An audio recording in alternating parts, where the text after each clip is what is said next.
இயேசு கிறிஸ்துவின் நாமத்தினாலே இந்த மாலை நேரத்திலே உங்களை அன்போடு கூட வாழ்த்துகிறேன்.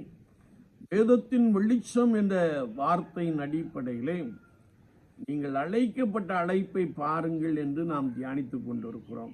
இன்றைக்கும் யோசுவாவின் புஸ்தகம் 17ஆம் அதிகாரம் 14ஆம் வார்த்தையை நாம் வாசிக்கின்ற போது, கர்த்தர் உன் எல்லையை விரிவாக்க அழைக்கிறார். யோசேப்பு வம்சத்தார் யோசுவாவை நோக்கி, கர்த்தர் எங்களை ஆசீர்வதிக்கிறார், அழித்திருக்கிறார், நாங்கள் ஜனம் பெருத்தவர்களாய் இருக்கிறோம் என்று சொல்லுகிற ஒரு வார்த்தையை நாம் வாசிக்க முடியும். ஆகவே நீர் எங்களுக்கு கொடுத்த ஒரு பங்கு வீதம் போதாது, எங்களுக்கு இந்த மலை தேசம் முழுவதையும் தாருங்கள் என்று சொல்லி யோசுவாவை நோக்கி கேட்கிற வார்த்தையை நாம் இங்கே வாசிக்கிறோம்.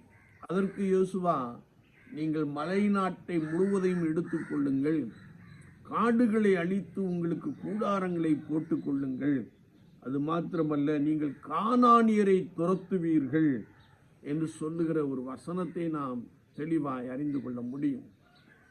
என்னை கேட்டுக்கொண்டிருக்கிற என் அன்பு சகோதரனே, சகோதரியே, ஆண்டவர் உன் எல்லையை விரிவாக்க உன்னை அழைக்கிறார்.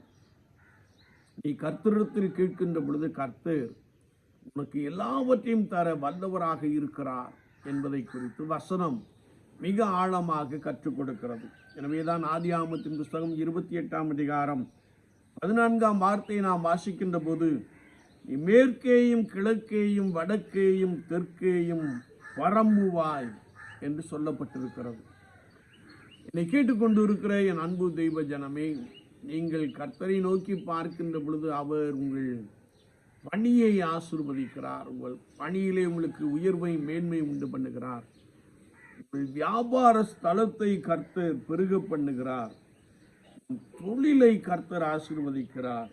அது மாத்திரமல்ல, நீ கையிட்டு செய்யும் எல்லா வேலைகளையும் ஆண்டவர் ஆசீர்வதிக்கும்படியாய் உன்னை அழைத்திருக்கிறார். அது நிமித்தமாய் நீ உன் பிசினஸ் எல்லையை, நீ உன் வியாபார எல்லையை விரிவாக்கும்படியாய் ஆண்டவர் உன்னை அழைக்கிறார் என்பதை கர்த்தருடைய வார்த்தையின் மூலமாக நாம் மிக தெளிவாக அறிந்து கொள்ள முடியும். எனவே நம்முடைய சுதந்திர வீதம் அல்லது நம்முடைய பங்கு கர்த்தரிடத்தில் இருக்கிறது. அதை நான் கர்த்தருடைய சமூகத்திலே நம்பிக்கையோடு கூட காத்திருந்து பெற்றுக்கொள்ளுகின்ற பொழுது மெய்யாகவே ஆண்டவர் உங்கள் எல்லையை விரிவாக்கி உங்களை பெருக பண்ண போதுமானவராக இருக்கிறார். எனவே ஒவ்வொரு நாளும் கர்த்தருடைய சமூகத்திலே காத்திருங்கள், கர்த்தரையே நோக்கி பாருங்கள். ஆண்டவரே, என்னுடைய பங்கு வீதத்தை அதிகரித்து தாரும் என்று கேளுங்கள். ஆண்டவரே, என்னை ஆசீர்வதியும் என்று கேளுங்கள். ஆண்டவரே, என் எல்லையை பெரிதாக்கும் என்று கேளுங்கள். கர்த்தர் அப்படியே உங்களுக்கு உதவி செய்வார். நீங்கள் மகிழ்ச்சியோடு கூட காணப்படுவீர்கள். தேவ ஆசீர்வாதம் உங்கள் மீது எப்பொழுதும் காணப்படும். அப்படிப்பட்ட ஒரு பெரிய புதிய அனுபவத்தை ஆண்டவர் உங்களுக்குள்ளே நிறைவாய் கொடுப்பாராக. ஆமேன், ஆமேன்.